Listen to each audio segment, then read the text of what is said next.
मेरे हाथ में है श्रीमद् भगवद गीता।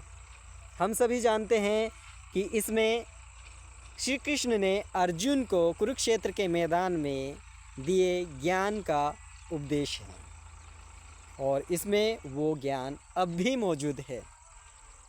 और उस समय जब अर्जुन अपोजिट पार्टी के महान योद्धाओं को देखकर डर गए थे और उनसे लड़ने का साहस जुटा नहीं पा रहे थे, उस वक्त श्री कृष्ण ने अर्जुन को ज्ञान के रूप में उपदेश दिया था। वैसे ही आज के अर्जुन यानी कि हमारे भी बड़े बड़े सपने हैं। हम सपने देख लेते हैं और कुछ समय तक उनके लिए काम करते हैं और जब हमें लगता है कि अब सफलता नहीं मिलेगी और हम उस काम को वहीं ड्रॉप कर देते हैं, हम डर जाते हैं।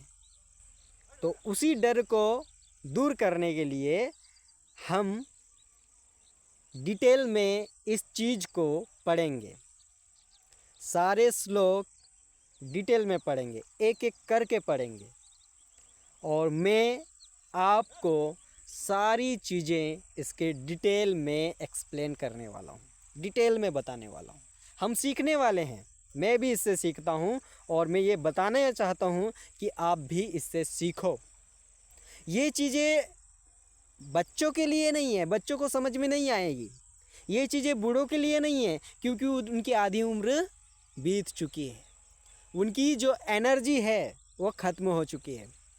लेकिन ये चीज़ है यूथ के लिए, युवा अवस्था के हर व्यक्ति के लिए, जिसके पास सपने भी है, अपने भी है और उनके लिए साकार होना बहुत ज़रूरी है, सपने को पूरा करना भी ज़रूरी है। क्योंकि ये हमें शारीरिक रूप से और मानसिक रूप से, दोनों रूप से हमें मजबूत बनाती है, इसलिए इसे हमें पढ़ना चाहिए। लेकिन हमारे भारत के जितने युवा हैं वो बहुत कम इस चीज़ को जानते हैं।